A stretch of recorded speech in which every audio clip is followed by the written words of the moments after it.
Meus irmãos, o reverendo Edgar, hoje pela manhã teve que se deslocar até a cidade de Monte Carmelo, onde acontece o velório de um parente próximo. Também o pastor Vitor tinha um compromisso nesta data, já desde alguns dias, em Uberlândia, ali na 10ª igreja, aniversário daquela igreja. Este é o motivo dos nossos irmãos estarem ausentes nesta noite, não estarem aqui com a igreja. Eu quero, então, nessa oportunidade, trazer um abraço da igreja do Pacaembu para todos os irmãos desta igreja e convidá-los para o nosso primeiro aniversário. Já na semana que vem, nós vamos completar um ano de igreja organizada e vamos comemorar no sábado, dia 21, e no domingo, dia 22. Sábado à noite, às 19h30, estará conosco pastor Lucas. Pastor Lucas foi pastor dessa igreja e foi o primeiro pastor da igreja do Pacaembu. Ainda não era igreja organizada, mas o pastor Lucas foi o primeiro pastor daquela igreja naquele local. No domingo pela manhã nós continuaremos com as nossas programações festivas na escola dominical 9h30 e à noite às 19h30. Então o convite está estendido para toda a igreja. Vai ser uma alegria receber a igreja lá conosco. O convite está estendido, claro, para todo o conselho da igreja. Uma alegria tê-los conosco. Tá bom, meus irmãos? Meus irmãos, nós queremos fazer um lembrete para a igreja, aviso que já foi passado para a igreja, mas nós precisamos reforçar nesta noite. O conselho da igreja convocou a igreja para uma assembleia no dia 5 de abril, onde haverá eleição de oficiais da igreja. A igreja vai eleger 6 presbíteros e 4 diáconos. O mandato destes irmãos estão vencendo quais os irmãos? Os presbíteros Elinei, Francisco Júnior, seu Jaime, Sérgio Blanco, Sérgio Pelissari e William. Também os diáconos César Luciano, Gesso, Manuel e o seu Francisco. O mandato desses irmãos vencem agora em abril e é preciso que se faça nova eleição para oficiais na igreja. Estes irmãos cujos mandatos estão vencendo podem ser candidatos novamente. O conselho está recebendo sugestões de nomes para concorrer ao oficialato da igreja, tanto de presbíteros como de diáconos. Então, já foi providenciado, né, os papéis para você fazer a sua sugestão. Você pode pegar com o presbítero João Salles ou com o diácono William, se você quiser sugerir nomes.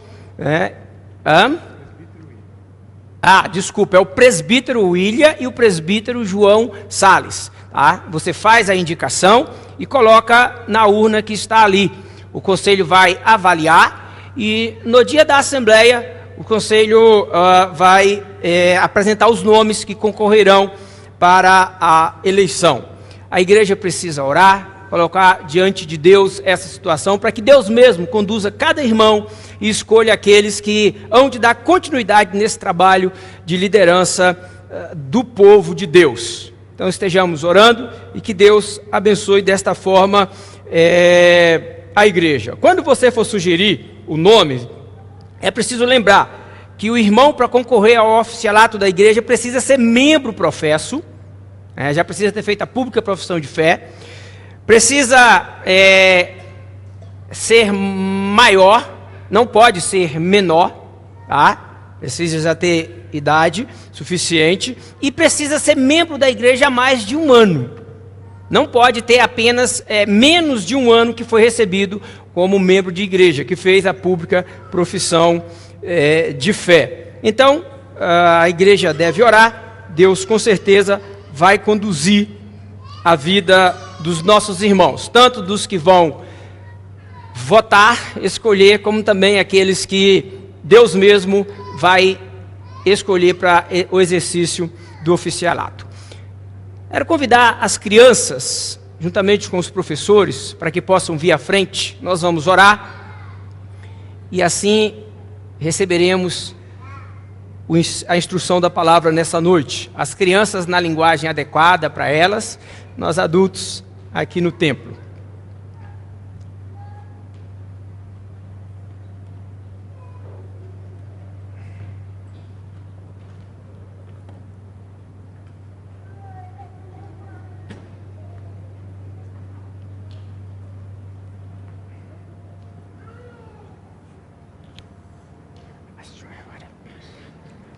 Vamos orar, meus irmãos, pedir para a dona Eude orar, pedindo que Deus nos abençoe neste momento.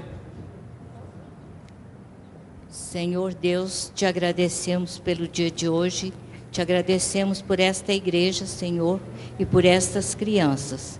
Pedimos que o Senhor aceite o louvor que elas vão lhe ofertar agora, Senhor Deus, que o Senhor cuide de cada uma delas, para que elas possam continuar firmes nos seus caminhos. Em nome de Jesus, amém. Amém. Amém. Quero convidar a igreja para que façamos uma leitura bíblica no texto, onde vamos meditar nesta noite. Lucas, capítulo 24.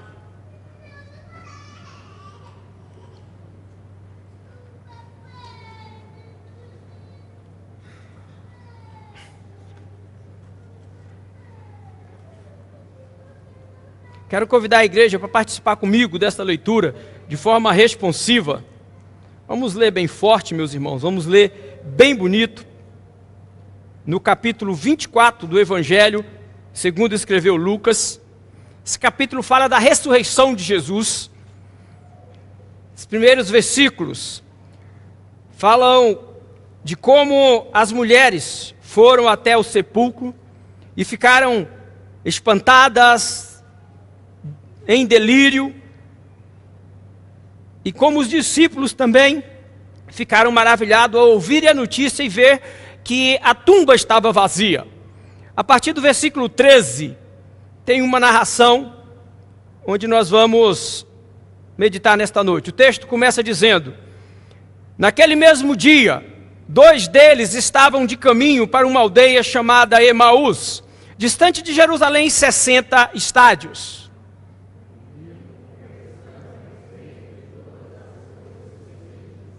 Aconteceu que, enquanto conversavam e discutiam, o próprio Jesus se aproximou e ia com eles.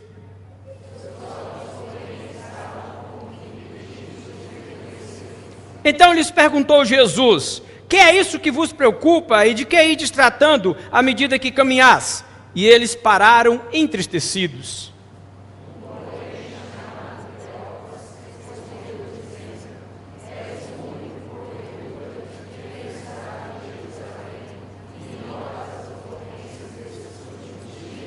Ele lhes perguntou: quais? E explicaram o que aconteceu a Jesus, o Nazareno, que era varão profeta, poderoso em obras e palavras diante de Deus e de todo o povo.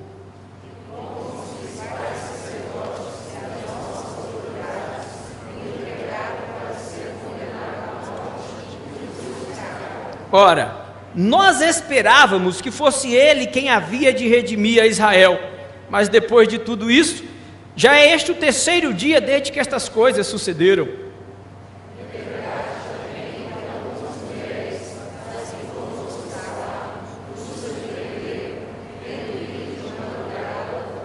E não achando o corpo de Jesus, voltaram dizendo terem tido uma visão de anjos, os quais afirmam que ele vive.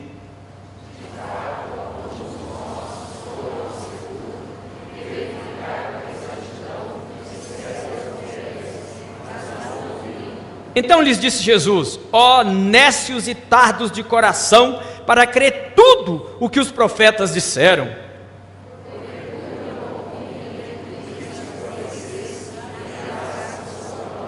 E começando por Moisés, discorrendo por todos os profetas, expunha-lhes o que a seu respeito constava em todas as Escrituras.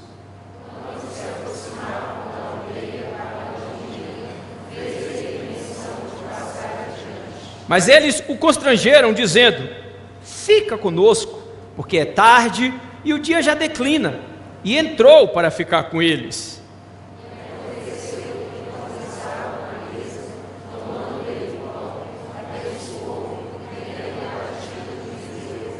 Então se lhes abriram os olhos e o reconheceram, mas ele desapareceu da presença deles.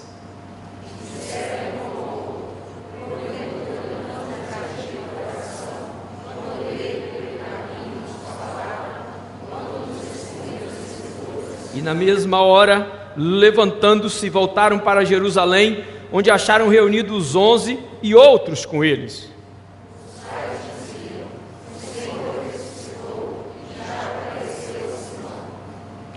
Então os dois contaram o que lhes acontecera no caminho e como fora por eles reconhecido no partir do pão.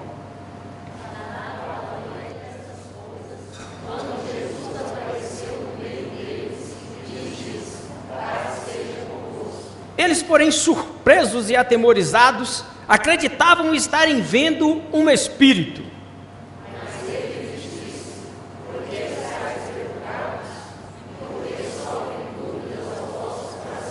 Vede as minhas mãos e os meus pés, que sou eu mesmo. Apalpai-me e verificai, porque um espírito não tem carne nem ossos, como vedes que eu tenho. Por não acreditarem eles ainda, por causa da alegria e estando admirados, Jesus lhes disse: tendes aqui alguma coisa para comer?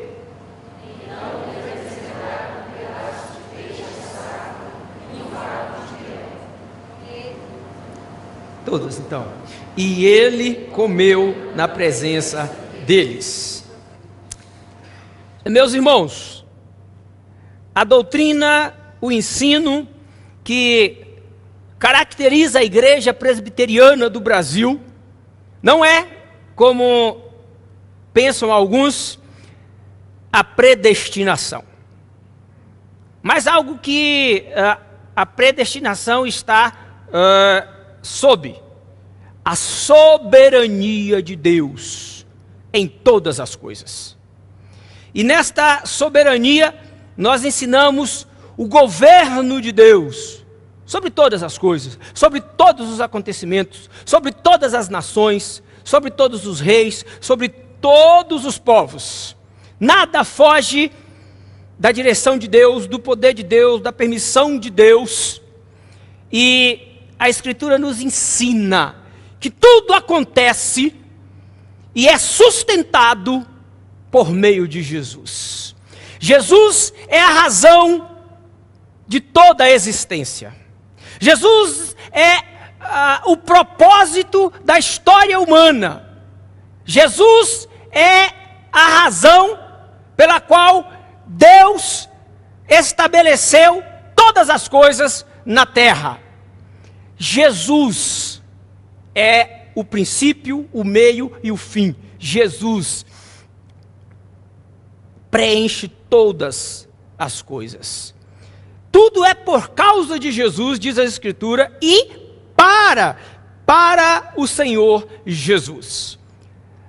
Passamos um momento em que as pessoas começam a se perguntar, devido aos fatos percebidos na face da terra.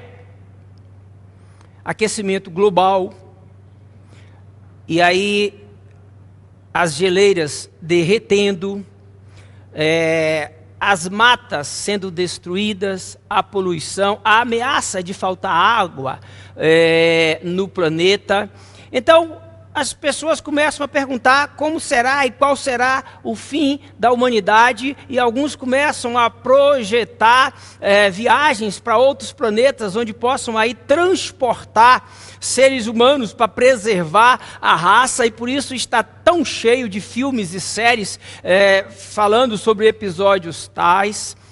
De repente, bem contextual com o momento que a gente vive, a gente liga a televisão e procura lá na Netflix e você vai achar séries como Os 100, você vai achar The Walking Dead, né? E se você assiste isso e você começa a ver o pânico que parece invadir algumas pessoas, alguns lugares, e diante do que nós enfrentamos, coronavírus, você começa a perceber que, de repente, essa pergunta e essa proposta do mundo para o fim da humanidade seja algo, até certo modo, bem inteligente. Mas nós nos voltamos para a Escritura Sagrada e nós perguntamos: quem está no controle de tudo? A resposta da Escritura é Deus e seu Filho Jesus Cristo. Então, diante desse contexto, meus irmãos, a igreja precisa perguntar, para poder relembrar quem é de fato o nosso Deus, razão da nossa fé, o Senhor Jesus. E esta semana passada, meditando com a igreja, nós fizemos algumas colocações acerca de Jesus que eu quero relembrar nesta noite aqui com os irmãos. Aquilo que nós já sabemos, mas que às vezes parece que a igreja esquece. Aquilo que o mundo sabe, mas não entende como de fato o é. Então, eu quero afirmar aqui com os irmãos, se o meu slide permitir, quem é Jesus? Jesus, meus irmãos, é aquele que morreu, como diz as Escrituras, mas está vivo, como cantou muito bem os nossos irmãos aqui. E quando eles cantavam, eu louvava o Senhor e dizia assim: se a gente tivesse programado, sentado junto, e se eu tivesse pedido um cântico que tivesse algo a ver com o que eu vou falar, talvez não tivéssemos escolhido um cântico tão adequado. Jesus é este que morreu na cruz, mas está vivo. Por que é necessário enfocar isso novamente nesta noite? Porque o mundo ouve e grava que Jesus morreu, e isso basta para eles. Então eles continuam com ideias acerca da história da humanidade, acerca de um provável fim do mundo, ou até de um meio de preservar a humanidade, segundo os seus próprios propósitos, porque para eles a história de Jesus termina na cruz. A igreja não pode conceber isso e parar. A igreja não pode esquecer a outra parte, como também não pode deixar de anunciá-la, porque o mundo esquece. Morreu, mas está vivo. A morte de Jesus é algo que a gente tem que proclamar, mas precisamos proclamar juntamente com o fato de que ele ressuscitou e está vivo. Porque os próprios crentes esquecem disso às vezes. Jesus, várias vezes, meus irmãos, avisou para os seus discípulos que iria morrer, mas que iria ressuscitar. Não mataram Jesus, Jesus se deixou morrer. Isso também o mundo precisa ouvir. Porque se Jesus tivesse fracassado, se Jesus tivesse sido assassinado, se Jesus tivesse tão somente sido morto pelos escribas, pelos sacerdotes e pelas autoridades romanas, então teria fracassado. Então Jesus diz: eu dou a minha vida para a reassumir. Ninguém a tira de mim. Pelo contrário, eu espontaneamente a dou. E aí Jesus diz algo fantástico: tenho autoridade para a entregar e também para reavê-la. E foi isso que de fato aconteceu. Paulo vai dizer na primeira carta aos Coríntios 15:20, de fato Jesus Cristo ressuscitou. E ressuscitou e está vivo. Jesus é aquele que morreu e está vivo, meus irmãos. Não podemos esquecer disso. E precisamos proclamar. Mas quem é Jesus? Jesus é aquele que caminha no meio de nós. No texto que a gente leu, os discípulos tristes, estarrecidos pelo o que tinha acontecido, prenderam Jesus, maltrataram Jesus, colocaram na cruz. Agora Jesus está na tumba. Já é o terceiro dia. Eles estão tristes. Acabou-se o sonho. Achávamos que ele iria redimir Israel. E eles estão caminhando e de repente alguém está com eles ali e começa a falar de que vocês estão falando, e eles explicam. Então Jesus faz uma repreensão. Tardios em crer. Vocês se esqueceram de tudo que eu falei? Vocês não conhecem a Escritura? O que a Escritura fala a meu respeito? E Jesus lhes lembra. E Jesus está com eles. Mais adiante, quando eles reconhecem Jesus e eles estão conversando com os apóstolos, diz que Jesus vem e se coloca no meio deles e diz assim: vejam aqui, sou eu mesmo. Lembram que eu falei que não deixaria vocês órfãos? Que eu voltaria? Eu falei para vocês que eu iria ressuscitar. Se você depois em casa abrir a sua Bíblia, em alguns textos, você vai ver que Jesus o tempo todo avisava para eles. Meus irmãos, se Jesus ressuscitou e se Jesus está vivo, diante das tragédias, diante da dor, diante daquilo que nos acontece de modo inesperado, precisamos lembrar que Jesus está conosco, foi promessa dele: eis que estou convosco sempre, todos os dias. Os discípulos a caminho de Emaús esqueceram. Os 11 esqueceram, porque Pedro diz: vou pescar. As mulheres prepararam bálsamos e perfumes para levar, para adornar o corpo de Jesus. Porque acharam que iam encontrar o corpo de Jesus. Porque esqueceram. E eu e você nos comportamos como se tivéssemos esquecido que Jesus está vivo e que Jesus está entre nós, como prometeu.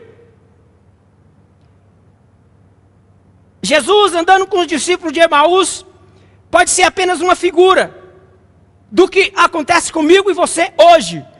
Mas é algo muito real. E se a igreja deixou de crer, e se a igreja esquece, a igreja não está sendo igreja. Porque a igreja é aquela a quem Jesus não deixou órfão, mas veio, por meio do Espírito Santo, se manifesta, vive ao teu lado, não importa o que você está passando. Se você está na bonança, se você está na dificuldade, se você está enfrentando tribulação, porque tais coisas, Ele mesmo nos advertiu que iria, meus irmãos, acontecer. Jesus disse: no mundo tereis tribulações, tende bom ânimo, tereis aflições. Olha a palavra do Senhor Jesus para as nossas vidas. Não vos sobreveio tentação que não fosse humana, mas Deus é fiel e não permitirá que sejais tentado além das vossas forças. Pelo contrário, juntamente com a tentação vos proverá livramento, de sorte que a possais suportar. Deus é o nosso consolo, Deus é o nosso conforto, Deus é quem está conosco nos momentos de dificuldade e nos fortalece. Não importa tamanha tribulação, tamanho pânico, tamanho medo que pode vir sobre a humanidade. Mas Jesus está vivo e está no controle de todas as coisas. A igreja, em momento nenhum, pode se esquecer disso. Porque no dia que se esquecer, deixou de ser igreja. No dia que não crê mais, deixou de ser igreja. Conheço alguns colegas, e quando a gente conversa, eles deixam muito claramente que não creem mais em uma série de coisas que a Escritura afirma. E eu fico pensando, como pode alguém ser cristão, como pode alguém continuar na fé, deixando de crer em alguns fatos essenciais da fé? Meus irmãos, se Cristo não está presente, se Deus criou este mundo e o abandonou, e deixou a sua própria vontade, então, que fé é esta que eu tenho? Meus irmãos, se eu não posso crer que Jesus caminha comigo, se eu deixar de crer nisso, então eu posso abandonar a fé de que me serve um Deus que está alheio, lá na eternidade, e não se preocupa comigo aqui, e não intervém, e não consola, e não me relembra a Escritura fazendo arder o meu coração. Esta é a fé. E a partir do momento que eu perco esta essência, então eu perdi a fé. Já no início do século XIX, um homem, Rudolf Bultmann, queria desmitologizar a Bíblia. E ele dizia que na Bíblia tem muitos mitos. Os milagres, tudo que é sobrenatural é mito. Então a gente precisava tirar isso da Bíblia para que o mundo aceitasse melhor. E certamente o mundo iria aceitar. Mas a igreja não pode conceber uma fé sem o milagre, sem o sobrenatural. Porque que fé seria essa? Crer no que é visível, crer no que é palpável. Isso é muito fácil. Não é fé. Não é fé. Então, meus irmãos, este Jesus da fé, da igreja, é o Jesus que se faz presente no meio do seu povo. Prometeu e cumpre. E você precisa crer nisso, vivenciar isso, para enfrentar as tribulações que o mundo nos reserva. Preciso lembrar também,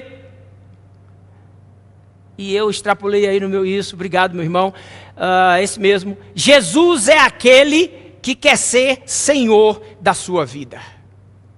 Isso é importante lembrarmos também. Jesus é aquele que quer ser Senhor da sua vida. Nesse texto, meus irmãos, Jesus caminhando com os discípulos de Emaús, quando chega no lugar deles entrar em sua casa, Jesus faz menção de ir embora, eles dizem, fica conosco, hospitalidade do povo judeu. E o texto diz que Jesus entra e eles servem um jantar, põem o pão na mesa, e parece que antes mesmo do dono da casa servir ou fazer a oração, Jesus toma a frente, Jesus pega o pão, e Jesus ora, e Jesus parte o pão.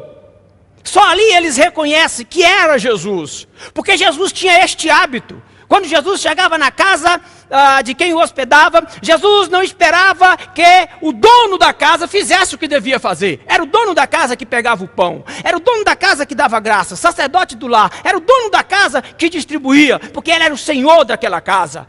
Mas Jesus jamais permitiu que isso acontecesse. Jesus sempre partia o pão. Jesus sempre dava graças. Jesus tomava a dianteira, porque Jesus é o Senhor de toda a casa, de toda a família, de todo o universo, de toda a pessoa. E Jesus quer que reconheça. Então, se Jesus entrar na sua casa, se Jesus entrasse na sua casa, e se você não permitisse que Jesus fizesse assim, você estava negando a Jesus. Você não queria o senhorio de Jesus sobre a sua vida. E quando Jesus faz esse ato simbólico, eles reconhecem que era o Senhor. E neste ato simbólico, Jesus convida todos que leem a Escritura a deixar que Ele seja Senhor da sua vida. A deixar que Ele dirija a sua vida. Que Ele conduza a sua vida. Não é mais você que toma as rédeas. Não é mais você que distribui o pão. Mas é o Senhor Jesus que dirige a sua e a minha vida. Aliás, é isto que Ele quer fazer com a minha e com a sua vida. Meus irmãos, pela manhã, estudando acerca de Jesus, nós estamos estudando o Senhor Jesus nesse semestre, lá no bairro Pacaembu. Todos os nossos estudos pela manhã, quinta-feira e domingo à noite, foca a pessoa de Jesus e o seu senhorio. E nesta manhã, nós estudávamos o tema, o que fazer de Jesus, chamado o Cristo. E nós vimos que Pilatos, diante desse dilema, entendeu que Jesus era justo, entendeu que não havia crime nenhum em Jesus, mas Pilatos não toma a postura de defender Jesus, de ficar ao lado de Jesus, e na sua covardia, ele entrega Jesus para ser morto. E assim ele nega e rejeita Jesus. Antes ele manda Jesus para Herodes, e Herodes fica todo contente, porque há muito tempo ouvia falar de Jesus, e queria encontrar Jesus, porque queria ver algo grandioso da parte de Jesus, um milagre, e diz que Jesus chega e não faz nada, não faz nenhum sinal. Então ele se decepciona, ele se frustra e devolve Jesus. E é isso que as pessoas têm feito. Muita gente tem ido atrás de Jesus nos dias de hoje, porque quer o Jesus milagreiro, o Jesus que faz sinais, o Jesus que abençoa, o Jesus que cura, o Jesus que livra da tribulação, o Jesus que cuida de você a tal modo que a tempestade não bata na sua porta. Este Jesus não existe. Ele é o Jesus que se assenta do teu lado no dia que você está chorando. Ele é o Jesus que te dá uma orientação no momento em que você está perturbado e não sabe para onde ir. Ele é o Jesus que chora contigo, sente a dor contigo, ri contigo. Porque você deixa Ele ser Senhor da sua vida. Você não quer apenas a alegria de vê-lo realizar um milagre. Você não quer apenas ser amigo dele, mas não se envolver com ele. E foi isso que Pilatos fez. E é isso que é ter Jesus como Senhor da sua vida. Alguém que dirige a sua vida, alguém que toma as decisões para você. Suas decisões são pautadas no senhorio de Jesus e não na sua vontade. Só que não é isso que a igreja tem feito, meus irmãos. Tomamos as nossas decisões do jeito que a gente bem quer e bem entende. Dirigimos a nossa vida, damos a direção para ela, sem perguntar o que Jesus faria e como Jesus faria. E só depois que a gente dá com os burros na água é que a gente volta atrás. Jesus é Senhor da sua vida, então deixa Jesus conduzir a sua vida. Deixa Jesus tomar as decisões por você. Porque Jesus está dizendo em toda a Escritura, quem é Jesus? Jesus é aquele que quer ser Senhor da sua vida. E a igreja, que de fato é a igreja, precisa ter Jesus como Senhor da sua vida. Por último, meus irmãos, Jesus é aquele que cumpre tudo o que promete. Ele disse para os discípulos, desde o início, eu vou morrer. Vim para esse fim. E Jesus dizia isso. E eles falavam, não, Senhor, que é isso? Precisamos tê-lo conosco. Precisamos tê-lo conosco. Jesus, mas não se turbe o vosso coração. Eu vou morrer, mas eu vou ressuscitar. Vocês não vão ficar sozinhos, eu vou ressuscitar. E eles parece que não compreendiam aquilo. Então, Jesus morre. E quando morre, de fato, como ele tinha dito. Meus irmãos, em Lucas 9, 22, Jesus diz, é necessário que o Filho do Homem seja entregue e morto, mas no terceiro dia vai ressuscitar. Marcos 10, 32 e 34, Jesus vai dizer, o Filho do Homem será entregue pelos principais sacerdotes e pelos escribas às autoridades, e será morto e ressuscitará. Jesus diz isso várias vezes para eles. E quando Jesus é pregado na cruz, quando Jesus é preso, eles ficam assustados, eles ficam apavorados. Quando chegam e dizem assim, Jesus ressuscitou, eles falam assim, elas estão loucas, estão delirando. Se esqueceram da promessa dele. Se esqueceram que ele é poderoso para cumprir tudo o que promete. Então as mulheres vão na tumba e descobrem que não tem corpo na tumba. Porque ele venceu a morte. Porque a morte não foi poderosa o suficiente para detê-lo. Porque não há nada na face da terra que possa deter o Rei dos Reis, o Senhor dos Senhores, Jesus Cristo. Ele cumpre todas as suas promessas. O problema é que nós muitas vezes esquecemos das suas promessas. Não cremos que quando ele prometeu, ele vai cumprir. Ele disse, eis que estou convosco todos os dias. Meu irmão, não importa se há coronavírus, não importa se há câncer, não importa se há AIDS, não importa se há crise financeira, se o dólar está lá em cima, nada vai impedir Jesus de caminhar contigo. E é isso que tem que te encorajar a continuar no dia de amanhã. Não estou aqui dizendo que você não precisa ter os cuidados da prevenção. Claro que tem que ter. Isso é um outro lado da responsabilidade cristã, da cidadania. Mas o que você não pode esquecer é que em meio a qualquer causa, em meio a qualquer epidemia, em meio a qualquer crise, o teu Deus está contigo. Mas você só vai lembrar disso se Ele for Senhor da sua vida. Pastor Vitor está preparando aí uma viagem para Jerusalém. Dizem que na tumba, onde provavelmente eles creem que foi onde Jesus foi depositado, está escrito, está com as portas fechadas e está escrito, Ele não está aqui. Ele ressuscitou, está vivo. Por quê? Porque prometeu que ia fazer isso e Ele cumpre tudo o que promete.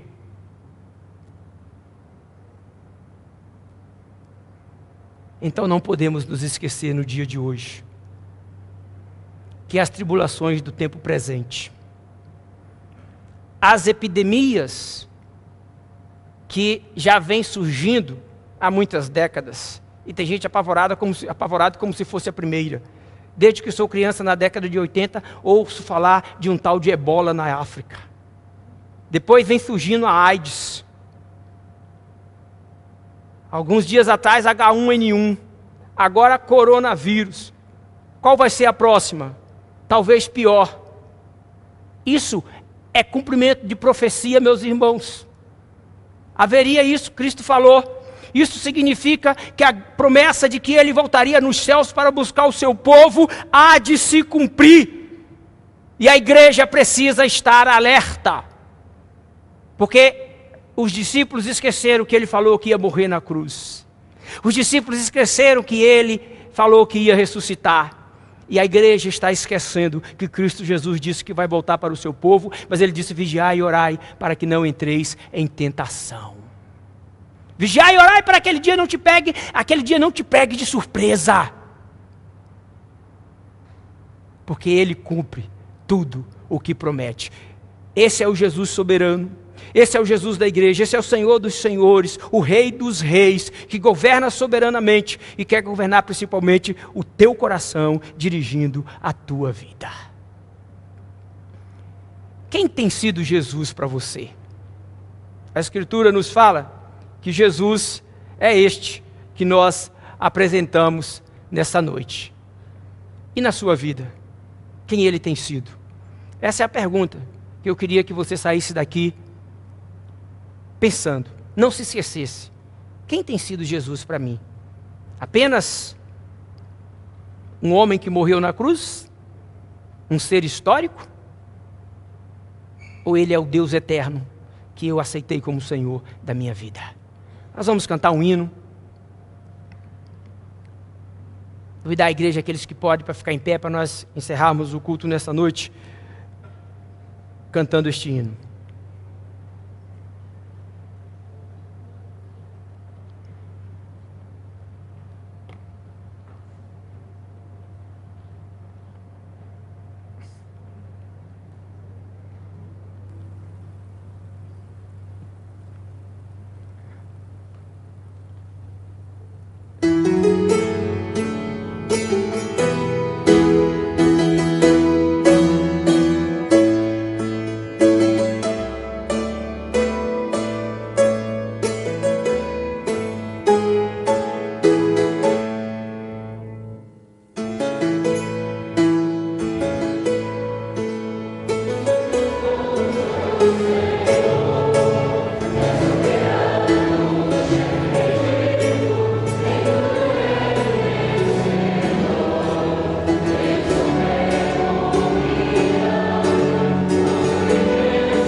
Depois a igreja vai receber a bênção apostólica.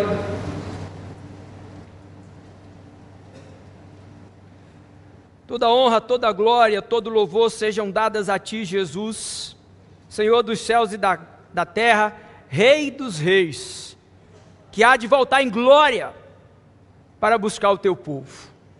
Senhor, prepara este povo.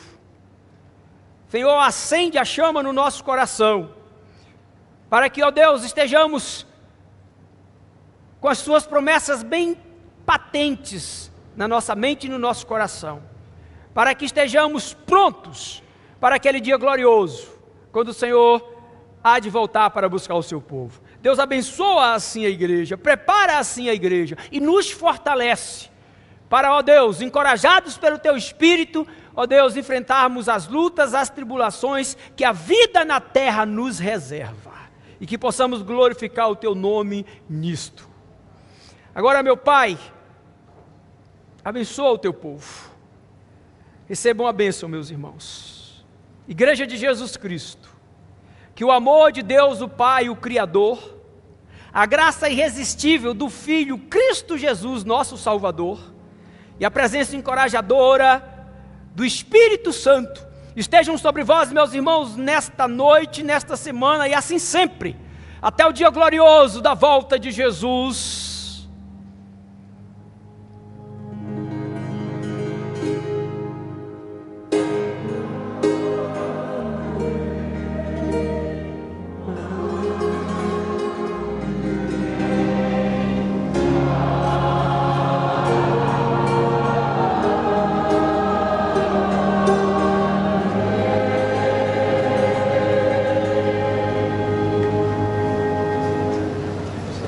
Meus irmãos, foi de oração silenciosa, o culto está encerrado.